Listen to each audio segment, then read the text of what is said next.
know I'm coming through. If you're on the fire, you gotta know what you do.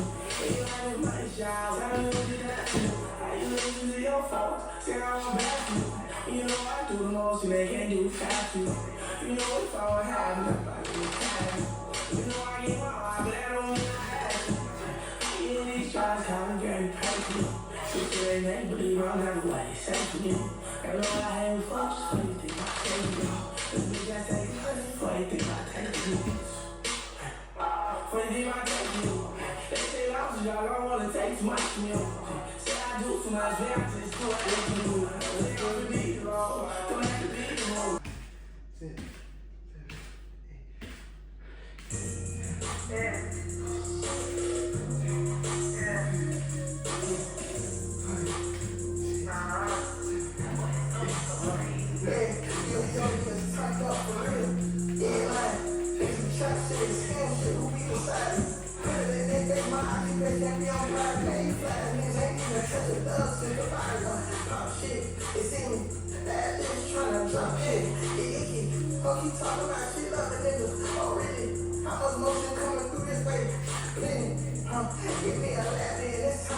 Check me out, check me out.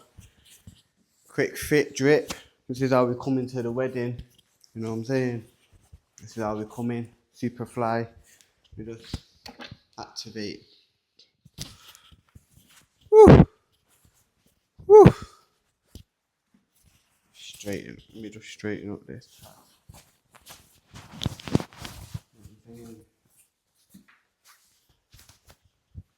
Fresh, clean. It's a nice bus. What is it? It's a Daimler. This is beautiful.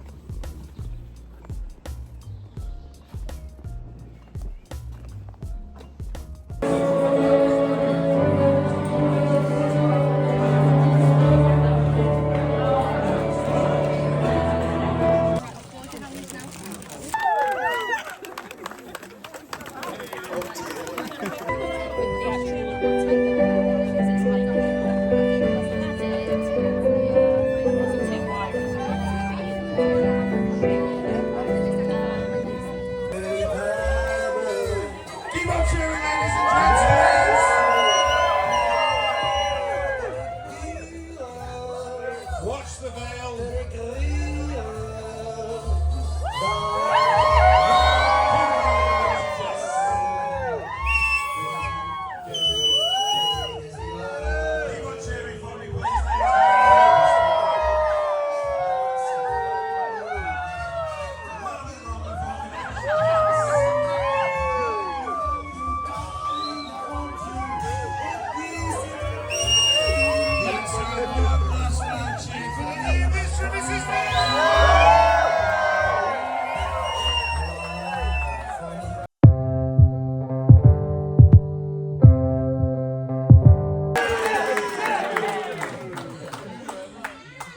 What a marvellous thing to have in common. They used to chat online without ever meeting, and I'd hear Rachel giggling and ask her what she was laughing at. She'd let me know she was talking to Matthew Neal on Twitter. He always got his full title back in those days. They were of course only young and life got in the way, but not before she actually tweeted him saying they'd marry one day. Fast forward to 10 years later and Rachel and Matt reconnected online.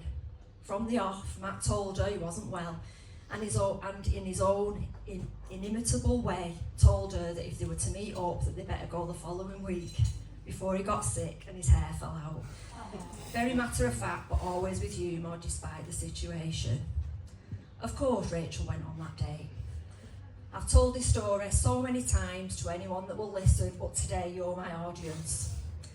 I went to meet Rachel off the Durka tram, and I sat in my car and watched her. She floated off that tram and across the platform, and I actually said aloud, "Oh bless her, she's in love." She got in the car and was beaming from ear to ear. I knew then that Matthew Neal was the one for our girl. As Matt predicted, he did get sick and lose his hair during the treatment, but they loved and laughed their way through it all together. Rachel taking her crystals into chemo sessions, Matt telling the nurses to turn the pumps off as Rach is here with a rose quartz.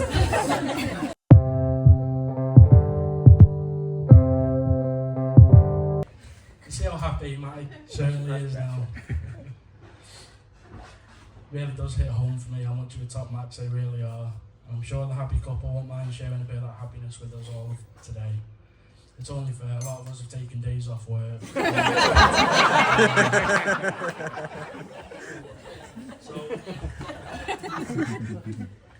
So if you could raise a glass with me, yeah, one glass, but raise your own glasses. To Mr. and Mrs. Needle.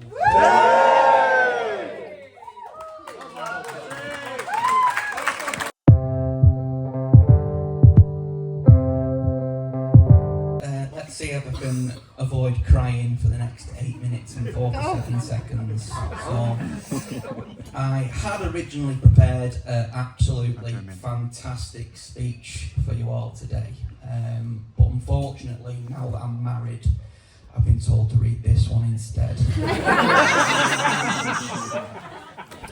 So before I go off on any tangents, I just want to say thank you for everyone being here today. It genuinely means the world to us that you've taken the time to celebrate with us, whether you've travelled 45 minutes, 7 hours by car, train, boat or plane, or if you've dodged World War III like Brian.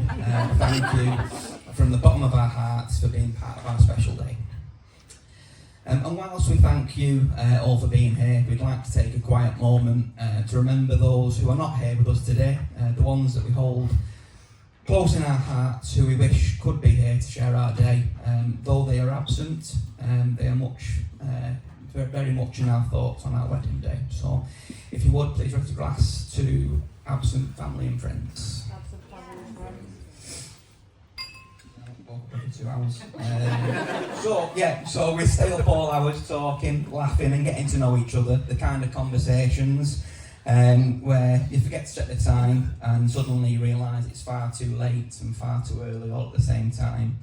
Life happened and we lost touch for a while, and when we finally found each other again, it was the day before I was diagnosed with stage 4 cancer and was given a 49% chance of surviving, and I was more likely to die, which I must say was somewhat inconvenient. Well, now that's the kind of moment where people would understandably run a mile, but not Rachel.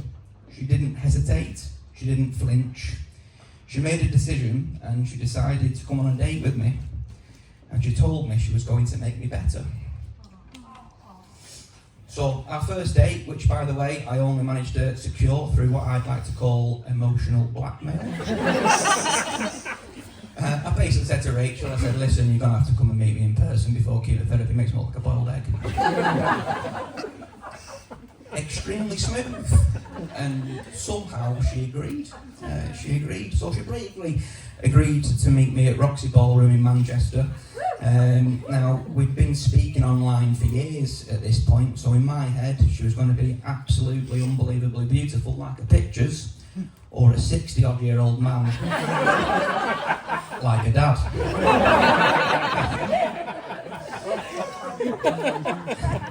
Now, I'm not really sure what was going through her head either, because my Twitter profile picture was me in a prosthetic Eric Cantona mask. So luckily I walk in and she's there, sat on a table near the entrance waiting for me, and honestly, I was in awe. She's absolutely stunning and still is. I mean, today, look at you, you're unbelievable, aren't you? Crikey. Don't clap yet, I've not finished embarrassing you. So we had an amazing night. We laughed, we drank, we played games, and I beat her at absolutely everything. Usually I might have been expecting a couple of more laughs during this speech, but I know I need to tread carefully. So earlier on this morning I heard Barry, Rachel's dad, introducing me as Rachel's first husband. So Barry, thank you for the warm welcome.